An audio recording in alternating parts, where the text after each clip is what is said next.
हरे कृष्ण। तो आप सभी भक्तों का हार्दिक स्वागत है आज के श्री चैतन्य चरितमृत से गौर कथा में। तो आज हम लोग चर्चा कर रहे हैं श्री चैतन्य चरितमृत आदि लीला, फोर्थ चैप्टर, श्री चैतन्य महाप्रभु के प्राकट्य का आंतरिक कारण, और इसके श्लोक संख्या 117 पे चर्चा करने वाले हैं।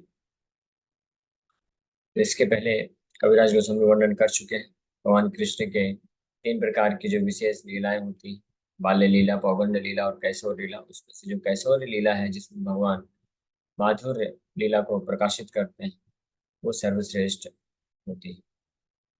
अब इसी को इस एक और श्लोक भक्ति साम्राज्य सिंधु में श्री रूप गोस्वामी द्वारा विरचित श्लोक में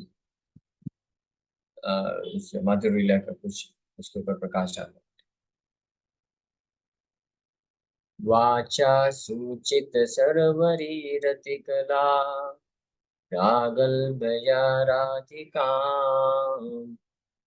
व्रीड़ा कुंचित लोचनां विरचयन् अग्रे सखी नाम सौ तद्वक्षोरुह चित्रकेलिमकरी पाण्डित्यपारं गता कैशोरं सफलीकरोति कलयन् कुञ्जे विहारं हरि। तो तीनों प्रकार के अवस्था में भगवान अपनी लीलाओं को कैसे सफल करते हैं। बाल्यावस्था में भगवान कृष्ण ने अपनी लीला सफल किया यशोदा मैया और नंद बाबा को दिव्य वात्सल्य प्रेम प्रदान करके, और उसमें से विशेष रूप से जो दामोदर लीला हुई, माखन चोरी लीला हुई। फिर पौगंड लीला सफल हुआ अपने ग्वाल सखाओं के साथ गोचरण में जा करके, के साथ भिन्न भिन्न प्रकार के स्पोर्ट्स में भाग लेकर। अब कैशोर लीला का वर्णन कर रहे हैं। Lord Krishna made Srimati Radharani close her eyes in shame before her friends by his words relating their amorous activities on the previous night. Then he soared the highest limit of cleverness in drawing pictures of dolphins in various playful sports on her breast. In this way, Lord Hari made his youth successful by performing pastimes in the bushes with Sri Radha and her friends. इस प्रकार से कुंज बिहारी, भगवान कृष्ण का एक नाम है कुंज बिहारी। कुंज बिहारी मतलब ब्रज के कुंज में वो भिन्न भिन्न प्रकार की लीलाएं करते हैं गोपियों के साथ। तो ये जो लीला है इस प्रकार की, ये भगवान के कैशोर अवस्था की लीलाओं को सफल करती है। फिर अब दूसरा प्रमाण दे रहे हैं विदग्ध माधव से ही, जो कि श्री रूप गोस्वामी द्वारा विकसित ग्रंथ है, जिसमें वृंदा देवी इस श्लोक को बोल रही है। हरिरेशन चेत अपातरिष्यन् मथुरायां मधुराक्षिराधिका च अभविष्यद् इयं वृथा विष्टिर्मकराङ्कस्तु विशेषतस्तदा। O Purnamashi, if Lord Hari had not descended in Mathura with Srimati Radharani, this entire creation and especially Cupid, the demigod of love, would have been useless. तो भगवान कृष्ण की जो माधुर रस की लीलाओं की पराकाष्ठा या कितने मधुर है वो, इसका वर्णन करते हुए वृंदा देवी खुद अपने शब्दों में ये वर्णन कर रहे हैं कि अगर भगवान कृष्ण इन माधुर रस की लीलाओं को प्रकाशित नहीं करते तो इस संसार में जो क्यूपिड है उनका क्या इस्तेमाल होता, क्या यूज। एमता पूर्वे कृष्ण रसे रसदन यद्यपि करिल रस निर्यास चर्वण तथापि नहि लति न वांछित पूरण ताहा स्वदिते यदि करिल यतन। Even though Lord Krishna, the abode of all mellows, had previously in this way chewed the essence of the mellows of love, still he was unable to fulfill three desires, although he made efforts to taste them. इस प्रकार से कविराज गोस्वामी अभी तक वर्णन कर लिए कि भगवान कृष्ण भिन्न भिन्न प्रकार के रसों को, शांत, दास्य, साक्ष्य, वात्सल्य और सर्वश्रेष्ठ माधुर्य रस को उसकी पराकाष्ठा तक जाकर के उन रसों का आदान प्रदान अपने भक्तों के साथ करते हैं, और हाईएस्ट लिमिट पे हर रस को जो है आदान प्रदान करते हैं भगवान। लेकिन ये तीन वांछा भगवान कृष्ण पूरी नहीं कर पाए। उसको पूरा करने के लिए श्री चैतन्य महाप्रभु के रूप में प्रकट होता है। तो तीन वांछाएं क्या है? ताहारा प्रथम वांछा करिए व्याख्यान कृष्ण कहे आमी हाई रसे निदान। तभी पहला जो वांछा है भगवान कृष्ण जो अपना, जो भगवान रह करके कृष्ण के रूप में जो पूरा नहीं कर पाए, उसमें से पहली वांछा, पहली इच्छा का वर्णन इस प्रकार से कर रहे हैं। So Krishna says, I am the primary cause of all rasas. भगवान कृष्ण रसेर निदान, इसलिए उनका एक नाम है रसराज। रसराज श्री कृष्ण। प्रभुपाद जी एक छोटा सा पुस्तिका लिखे हैं, रसराज श्री कृष्ण का नाम है इसका, बहुत सुंदर पुस्तिका है, जिसमें प्रभुपाद जी वर्णन करते हैं कि कृष्ण ही है सारे रसों के आगार, सारे रस के स्रोत हैं, सारे रस उनसे ही उत्पन्न होते हैं। और श्रुति में भी, वेदांत सूत्र में भी एक सूत्र आता है जिसमें बताया गया, रसो वही सह। सह मतलब जो परम सत्य है वो रसों के आगार है, रसों से भरे हुए। यानी वेदांत सूत्रों में भी है कि परम सत्य जो है रस है, उनका वो रसों के आगार हैं, रसों के स्रोत हैं, तो वो कैसे फिर निराकार हो सकते हैं। तो इस प्रकार से बहुत विचार कर रहे हैं। पूर्णानंदमयामि चिन्मय पूर्ण तत्व राधिकार प्रेमयाम काराय उन्मत्ता। I am the full spiritual truth and I am made of full joy, but the love of Srimati Radharani drives me mad.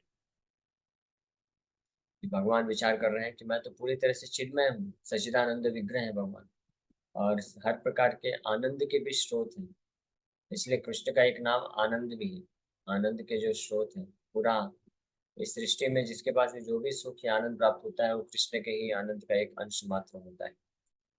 लेकिन फिर भी श्रीमती राधा रानी का जो प्रेम है वो कृष्ण को जो है आकर्षित करता है। तो वो प्रेम ऐसा क्या है उसको समझने का विचार कर रहे हैं। ना जाने राधार प्रेम आछे कत बल, ये बले हमारे करे सर्वदा दुर्बल। I do not know the strength of Radha's love with which she always overwhelms me. जो पूरा जगत है भगवान कृष्ण से आकर्षित होता है, कृष्ण के द्वारा मोहित होता है, लेकिन वो कृष्ण को पता नहीं है, चल पा रहा है कि श्रीमती राधा रानी का जो शुद्ध प्रेम है उसके पास, उसमें कैसा क्या शक्ति है कि जो भगवान को भी आकर्षित कर देता है, भगवान को भी विह्वल बना देता है। तो वो जानने का इच्छा उत्पन्न हुआ। राधिकार प्रेम गुरु आमी शिष्य नट, सदा मनन नृत्य नाचाए उद्भट। The love of Radhika is my teacher and I am her dancing pupil. Her prema makes me dance various noble dances. ये कृष्ण खुद बोलते हैं कि श्रीमती राधा रानी का जो प्रेम है वो मेरा गुरु है और मैं उसके हाथ में एक स्टूडेंट हूँ जो नृत्य सीख रहा है। यानी किस प्रकार से भगवान आकर्षित हैं उनके प्रेम के वशीभूत होकर के, ये वर्णन कर रहे हैं। अब इसको प्रमाणित करने के लिए कविराज गोस्वामी ये श्लोक कोट करते हैं, गोविंद लीलामृत कृष्णदास कविराज उनके द्वारा ही रचित एक ग्रंथ गोविंद लीलामृत, इस प्रकार से वर्णन करते हैं। कस्मात् वृंदे प्रिय सखी हरे पाद मूलात् कुतो असौ, कुंडारण्य किमिह कुरुते नृत्य शिक्षां गुरुः का। तं त्वं मूर्ति प्रतीतरुलतं दिग्विदिक्षु स्फुरन्ति, शैलोषेव भ्रमति परितो नर्तयन्ति स्वपश्चात्। Translation: Oh, my beloved friend Brinda, where are you coming from? I am coming from the feet of Srihari. Where is he? In the forest on the bank of Radhakund. What is he doing there? He is learning dancing. Who is his master? Your image, Radha, revealing itself in every tree and creeper, in every direction. He is roaming like a skillful dancer, making him dance. तो ये एक text है जिसमें श्रीमती राधा रानी वृंदा देवी से पूछती हैं कि हे वृंदा देवी, आप कहाँ से आ रही? तो बोलते हैं, अब वृंदा देवी तुलसी तो हमेशा वन के चरणों, हरि के चरणों में रहती। तो बोलते हैं कि मैं भगवान हरि के चरणों से आ रही हूँ। तो फिर प्रश्न पूछते हैं तो वो कहाँ पे हैं? तो आंसर देते हैं कि वो राधा कुंड के किनारे हैं। क्या कर रहे हैं वहाँ पे? वहाँ पे वो नृत्य सीख रहे हैं। तो नृत्य सीख रहे हैं, नृत्य सिखा कौन रहा है? तो आंसर देते हैं कि आपका एक फोटो बना करके वो नृत्य सीख रहे हैं। और हर जगह वो जो इमेज है, फोटो बना के नहीं, आपका इमेज, आपके प्रेम का जो पराकाष्ठा है वो उनको हर, जितने भी पेड़ पौधे हैं, लताएं हैं, नदी है, हर जगह उनको दिख रहा है और उसी से वो शिक्षा ले रहे हैं। तो ये श्लोक के द्वारा प्रमाणित कर रहे हैं कि भगवान किस प्रकार से श्रीमती राधा रानी के प्रेम के वशीभूत हैं, और उसको जानने के लिए वो वांछा रखते, इच्छा प्रकट। निज प्रेम स्वादे मोर है ये आलाद, ताहा हते कोटि गुण राधा प्रेम स्वाद। Whatever pleasure I get from tasting my love for Srimati Radharani, she tastes 10 billion times more than me by her love. कि भगवान का सेवा करके जो भगवान को स्वीकार करने से जो आनंद मिलता है, तो उससे करोड़ों गुना, 10 मिलियन यानी करोड़ गुना ज्यादा आनंद की प्राप्ति होती है श्रीमती राधा रानी को सेवा करके, और उस प्रकार से प्रेममय सेवा को अर्पण करके। इसलिए भगवान ललायित है उसको समझने के लिए। आमी यैसे परस्पर विरुद्ध धर्माश्रय, राधा प्रेम तैसे सदा विरुद्ध धर्ममय। Just as I am the abode of all mutually contradictory characteristics, so Radha's love is always full of similar contradictions. भगवान के बहुत सारे जो गुण हैं वो विरोधाभास में रहते हैं, विरोधाभास उत्पन्न करते हैं। उसी प्रकार से श्रीमती राधा रानी का जो प्रेम है उस प्रकार से बहुत सारे कॉन्ट्राडिक्शंस प्रदान करता है। राधा प्रेम विभुयार बाटिते नहीं थाई, तथापि से क्षण क्षण बाढ़ाए सदाई। Radha's love is all pervading, leaving no room for expansion, but still it is expanding constantly. भगवान कृष्ण केवल इतना ही समझ पा रहे हैं, बता रहे हैं कि श्रीमती राधा रानी का जो प्रेम है वो अनलिमिटेड है, असीमित, ऑल परवेडिंग, विभु, अनलिमिटेड है। तो जो अनंत है, जो अनलिमिटेड है, वो और कैसे बढ़ सकता है, लेकिन फिर भी वो बढ़ रहा है। तो ये कंट्राडिक्शन है इस प्रेम का, जिसको भगवान समझ नहीं पा रहे। यहाँ वाई गुरु वस्तु नाही सुनिश्चित, तथापि गुरु धर्म गौरव वर्जित। There is certainly nothing greater than her love, but her love is divide of pride, that is the sign of its greatness. और दूसरा विरोधाभास क्या उत्पन्न हो रहा है कि जो श्रीमती राधा रानी का प्रेम है वो अनंत है, उससे ज्यादा बढ़ के और कोई प्रेम है नहीं, लेकिन फिर भी वो जो प्रेम है वो अहंकार से पूरी तरह से मुक्त है, इसलिए वो सर्वश्रेष्ठ। यानी अ, जो भक्त, इससे पता चलता है जो भक्त जितने मात्रा में उन्नत होता है भगवान के प्रति, जितने मात्रा में शुद्ध प्रेम होता है जिसके पास, वो उतने मात्रा में अपने आप को लघु समझता है, अपने आप को हीन समझता है। इसलिए और सर्वश्रेष्ठ प्रेम, जो सबसे ज्यादा असीमित प्रेम है, वो तो श्रीमती राधा रानी के पास है। इसलिए वो हमेशा, उनको ये लगता है कि उनसे बाकी सब जितने भी भक्त हैं वो उनसे बड़े भक्त। यहाँ तक कि अगर कोई छोटा से छोटा जो भक्त होता है वो भगवान कृष्ण का कुछ सेवा करने जाता है, तो राधा रानी कृष्ण को रिकमेंड करके बोलती हैं कि ये जो भक्त है ये मेरे से हजारों गुना ज्यादा आपके लिए प्रेम रखता है, तो आप उसको स्वीकार कर लीजिए। तो ये जो भाव है कि हालांकि प्रेम जो है सर्वश्रेष्ठ है, अनंत है, उनसे ज्यादा बढ़कर प्रेम, शुद्ध भक्ति और किसी के पास नहीं, लेकिन फिर भी उसमें अहंकार का लेश मात्र भी नहीं है। तो ये एक विरोधाभास, दूसरा विरोधाभास कृष्ण को दिखने में मिलता है, वो जिसको समझ नहीं पा रहे। यहाँ है ते सुनिर्मला, सुनिर्मल द्वितीय नहियार, तथापि सर्वदा वाम में वक्र व्यवहार। अब तीसरा विरोधाभास क्या है? Nothing is purer than her love, but its behaviour is always perverse and crooked. Generally अगर कोई व्यक्ति किसी व्यक्ति से प्रेम करता है तो हमेशा उसके बारे में हित सोचेगा, अच्छा अच्छा सोचेगा, उसको प्रेम से बातें करेगा, उसका सम्मान करेगा, ऐसा लोग एक्सपेक्ट करते हैं, यानी तभी तो वो प्रेम कर रहा है। हाँ, और अगर प्रेम में थोड़ा भी अशुद्धता है, अगर आपस में कुछ खिटपिट हो रहा है, इसका मतलब वो प्रेम पूर्ण नहीं है, उसमें कुछ ना कुछ इम्प्योरिटी है, अशुद्धता है। लेकिन यहाँ पे उल्टा है, ये विरोधाभास हो गया कि यहाँ है थे सुनिर्मला, हालांकि वो जो प्रेम है पूर्ण रूप से शुद्ध है, उसमें बिल्कुल भी काम वासना का गंध मात्र भी नहीं है, लेकिन फिर भी वो जो प्रेम प्रकट होता है, बिहेवियर होता है, उसमें बहुत सारे वक्र व्यवहार, वाम्य और वक्र व्यवहार। वाम्य और वक्र व्यवहार का मतलब है क्रिकेटनेस होता है, भगवान के प्रति कई बार मान करते हैं वो भक्त, और कई बार भगवान को डांटते हैं, भगवान का निंदा करते हैं, इस प्रकार से वो प्रकट होता है। तो ये तीसरा विरोधाभास है जो भगवान को बहुत ही आश्चर्य में डाल देता है, और इसका भी प्रमाण दे रहे हैं दान के लिए कुमुदी ग्रंथ से, जो श्रील रूप गोस्वामी द्वारा विरचित है।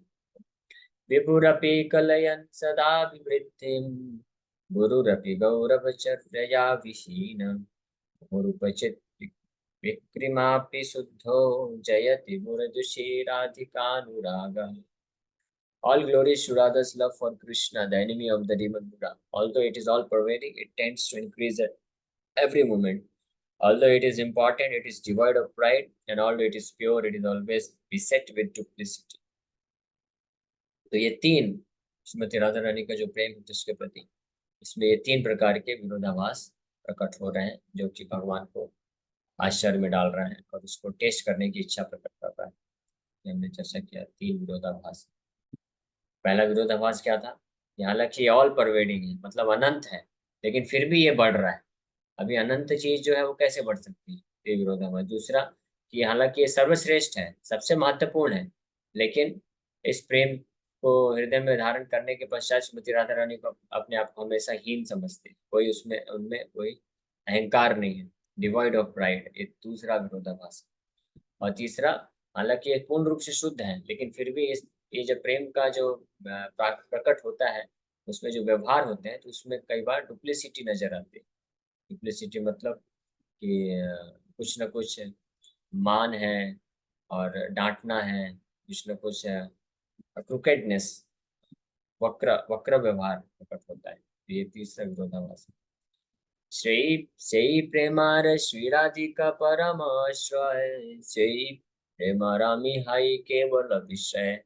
अब भगवान एनालिसिस कर रहे हैं, विचार कर रहे हैं कि ऐसा क्या हो रहा है कि मैं देख तो पा रहा हूँ लेकिन उसको एक्सपीरियंस नहीं कर पा रहा हूँ, ऐसा क्यों. तब वो निर्णय इस निष्कर्ष पे पहुंचते हैं, हाँ इसका कारण मैं ढूंढ लिया. क्यों मैं उस प्रेम को आस्वादन नहीं कर पा रहा हूँ, क्योंकि Shri Radhika is the highest award of that love and I am it's only object. क्योंकि ये जो प्रेम है, प्रेम किसके पास है, आश्रय तत्व और विषय तत्व, दो चीजें होती हैं. तो आश्रय के पास प्रेम है, भगवान तो उस प्रेम के ऑब्जेक्ट है ना, विषय है, जिनके लिए वो प्रेम किया जा रहा है. इसलिए भगवान कैसे समझ सकते हैं. अब भगवान विचार करेंगे कि अगर मुझे समझना है उस प्रेम, वो प्रेम कैसा है उसका अनुभव करना है, तो फिर मुझे आश्रय बनना पड़ेगा. विषय बन के वो संभव नहीं है समझ पाना.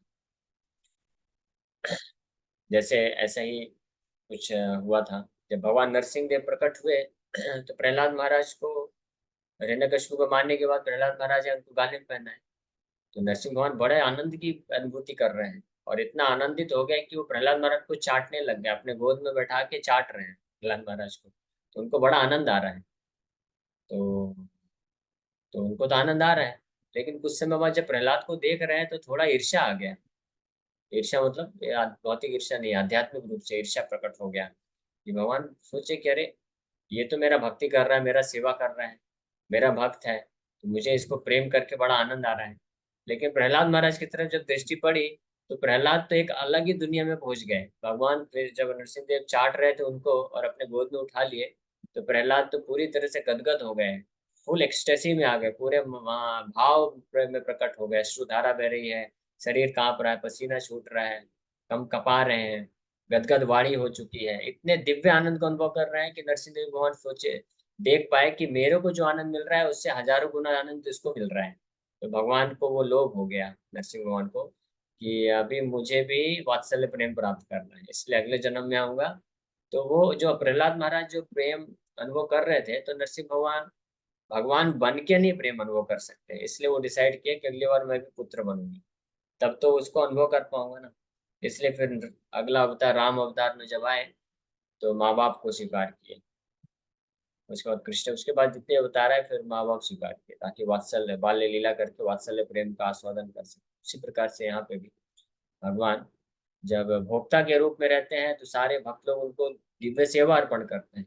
भगवान को तो आनंद मिलता है, लेकिन जब भगवान उन भक्तों को देखते हैं, विशेष रूप से जो ब्रज के भक्त हैं, और उसमें भी गोपियां और उसमें भी श्रीमती राधा रानी को जब देखते हैं, तो उनका जो आनंद है 1 करोड़ गुना ज्यादा है भगवान के आनंद से.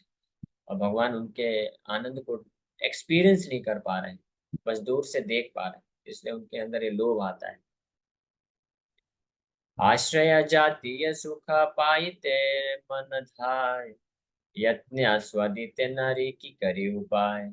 My mind races to taste the pleasure experienced by the abode, but I cannot taste it even by my best efforts, how may I taste it? Krishna जब देखते हैं कि उनके शुद्ध भक्त, विशेष रूप से गोपियां और श्रीमती राधा रानी भगवान को शुद्ध प्रेम में सेवार्पण करके करोड़ों गुना ज्यादा आनंद का अनुभव करते हैं, तो भगवान का इच्छा होता है कि मैं भी उस जो दिव्य आनंद है उसको एक बार एक्सपीरियंस करूं। तो उसको एक्सपीरियंस करने के लिए उस तरफ दौड़ते जरूर हैं, प्रयास करते हैं बहुत, लेकिन कर नहीं पाते हैं। क्यों? क्योंकि वो तो आश्रय के पास है, भगवान तो विषय वस्तु है, भगवान तो ऑब्जेक्ट है उस प्रेम के, कैसे कर सकते हैं? इसलिए फिर विचार करते करते, कभू यदि ए प्रेमार आइए आश्रय तबे प्रेमानंदेर अनुभव है। If sometime I can be the abode of that love, only then may I taste its joy. भगवान विचार करते इस निष्कर्ष पे पहुंच गए कि अगर कभी ऐसा हो सके कि मैं भी आश्रय बन जाऊं, हाँ, इस प्रेम को धारण करने वाला मैं आश्रय बन जाऊं, और जो ऑब्जेक्ट है इसका यानी मैं खुद हूँ, तो मैं अपने आप को खुद को ये आश्रय प्रेम को आश्रित रख के और अपने आप खुद को ये प्रेम में सेवा अर्पण करूंगा, तभी शायद मैं इस जो दिव्य आनंद को, इस दिव्य प्रेम को मैं अनुभव कर पाऊंगा। इस प्रकार से कृष्ण विचार करके डिसाइड कर लो। Visha and Ashraya are two very significant words relating to the reciprocation between Krishna and his devotee. The devotee is called the Ashraya. Ashraya मतलब जिसके पास वो प्रेम है, and his beloved Krishna is the विषय। विषय मतलब object, यानी जिसके लिए प्रेम अर्पण किया जाता है। तो कृष्ण विषय है और भक्त आश्रय है। तो आश्रय के पास ही प्रेम होता है, इसलिए आश्रय ही प्रेम को अनुभव कर सकता है। विषय जो विषय है, ऑब्जेक्ट है, उसको तो प्रेम अर्पण किया जाता है, तो वो कैसे उसको अनुभव कर सकता है? वो बस प्रेम को स्वीकार कर सकता है। वो प्रेम कैसे अर्पण किया जाता है, वो विषय नहीं जानता है। जैसे एक ऐसी ही बड़ी अद्भुत कथा आती है। भगवान सत्यभामा, माता सत्यभामा को पुत्र प्राप्ति करना था, तो किसी ने सजेस्ट किया कि आप भगवान शिव का आराधना करिए। तो जाके कृष्ण के पास बोली कि हमको एक अच्छा पुत्र अगर चाहिए तो भगवान शिव की आराधना करना पड़ेगा। तो भगवान बोले ठीक है, चलो देवी, आपको साक्षात कैलाश ही ले चलते हैं। भगवान शिव के पास से ही जाके आराधना डायरेक्ट करवा देते हैं। तो भगवान लेके गए और वहाँ पे प्रार्थना अर्पण करना था। तो अभी कृष्ण प्रार्थना करना अर्पण करना चालू कर दिए, तो अलग अलग ध्वनि उत्पन्न कर रहे हैं। पता नहीं, अब मैं तो बोल भी नहीं सकता, लेकिन वो एक शास्त्र में वर्णन है कि ऐसे ऐसे गणा गणा गणा गणा गणा ऐसे ऐसे करके कुछ कुछ तो प्रार्थना कर रहे हैं। तो भगवान शिव भी हंस रहे हैं, माता पार्वती भी हंस रही है, सत्यभामा भी हंस रहे हैं, सब हंस रहे हैं। भगवान बोले अरे हंस क्यों रहे हैं, मैं तो प्रार्थना अर्पण कर रहा हूँ। तो भगवान शिव बोले प्रभु आपसे नहीं होगा, आप प्रार्थना स्वीकार करना जानते हैं, प्रार्थना अर्पण नहीं कर सकते आप, क्योंकि आप परम भगवान हैं। प्रार्थना कैसे अर्पण करते हैं मैं बताता हूँ। फिर भगवान शिव उल्टा भगवान कृष्ण का प्रार्थना अर्पण करने लगे, गुणगान करने लगे। तो इस प्रकार से तो भगवान कैसे जानेंगे कि भक्ति कैसे करना है? वो तो विषय है, तो इसलिए वो इस तरह से नहीं जानते। इसलिए वो विचार कर रहे हैं कि अब मुझे आश्रय बनना पड़ेगा, यानी मैं जब भक्त बनूंगा और फिर अपने आपकी जब भक्ति अर्पण करूंगा, तब मैं शायद इस प्रेम को महसूस कर सकता हूँ। Different ingredients are involved in the exchange of love between the ashray and vishay, which are known as vaibhav, vibhav, anubhav, sattvic, and vyabhichari. Vibhav is divided into the two categories alambana, uddipana. Alambana may be further divided into ashray and vishay. In the loving affairs of Radha and Krishna, Radharani is the ashray feature and Krishna is the vishay.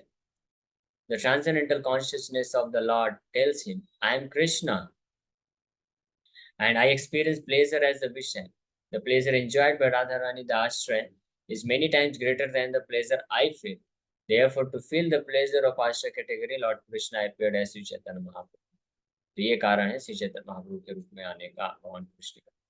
भगवान कृष्ण अपने आप को आश्रय विग्रह बनाए। आश्रय विग्रह मतलब प्रेम को धारण करने वाले, भगवान कृष्ण के प्रति शुद्ध प्रेम को धारण करने वाले जो भक्त होते हैं उनको आश्रय विग्रह बोला जाता है। और विषय कौन होते हैं? जिनके लिए प्रेम किया जाता है। इस प्रकार से भगवान डिसाइड करते हैं। एता चिंती रहे कृष्ण परम कौतुकी, हृदय बाढ़े प्रेम लोभ थकी। Thinking in this way, Lord Krishna was curious to taste that love. His eager desire for that love increasingly blazed in his heart. इस प्रकार से विचार करते हुए भगवान कृष्ण बड़े इच्छुक हो गए इस प्रेम को आस्वादन करने के लिए, और उनका जो इच्छा वो बढ़ता जा रहा था, बढ़ता। यही एक सुनार अलोभेर प्रकार स्वामाधुर्य देखी कृष्ण करे न विचार. This is one desire. Now please hear another. Seeing his own beauty, Lord Krishna began to consider. तो आज हमने ये पहला जो वांछा है कृष्ण जो पूरा नहीं कर पा रहे थे कृष्ण के रूप में, इसलिए श्री चैतन्य महाप्रभु के रूप में, उसको हमने आज चर्चा किया. वो पहला वांछा क्या था कि जो श्रीमती राधा रानी का जो शुद्ध प्रेम है उसको वो आस्वादन करना चाहते थे.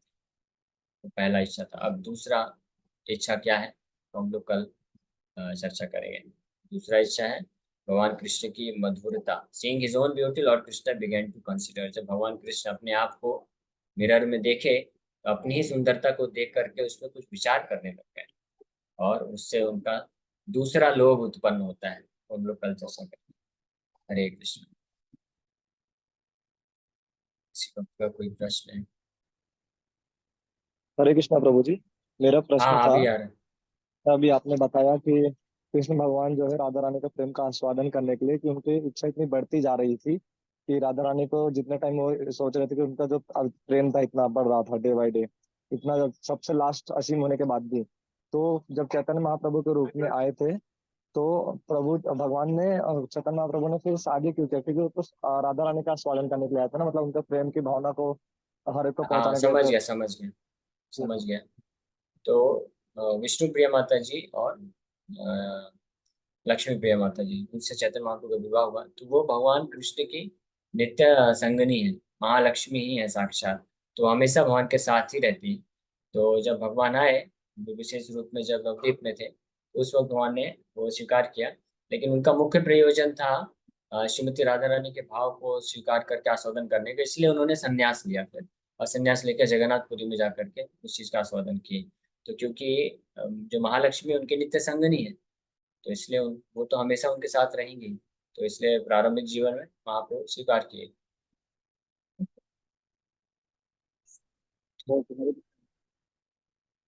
यस कविता माता जी. हरे कृष्णा प्रभु जी, पंचांग प्रणाम। Yes. तो प्रभु जी जैसे अभी जैसे आश्रय तो विषय तो इसके बारे में समझ में आया थोड़ा बहुत, तो हम इसको इस तरह से भी समझे क्या कि दास बनने में जो सुख मिलता है, सेवा करने में जो सुख मिलता है, तो सेवा लेने से ज्यादा बड़ा होता है। हाँ सही बात है. बिल्कुल सही समझा आपने.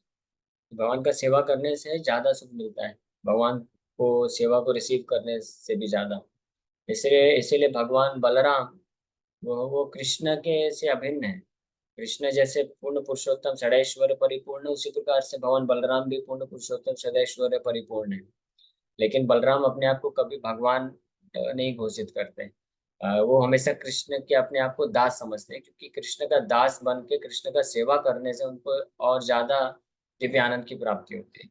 और यही कारण है कि भगवान बलराम से आने वाले जितने भी अवतार हैं, राम नरसिंह वराह और विष्णु तत्व विष्णु कैटेगरी, सब जो है अपने आप को भगवान कृष्ण के सेवक के रूप में समझ के सेवा करते हैं. और उनका सेवा क्या है? इस भौतिक सृष्टि का पालन पोषण, धर्म की स्थापना, असुरों का वध, ये सब कार्य करते हैं. और इसलिए जितनी भी जीवात्माएं हैं फिर उनसे आती हैं. तो सबके अंदर ओरिजिनल जो भाव है वो सेवा का ही भाव है.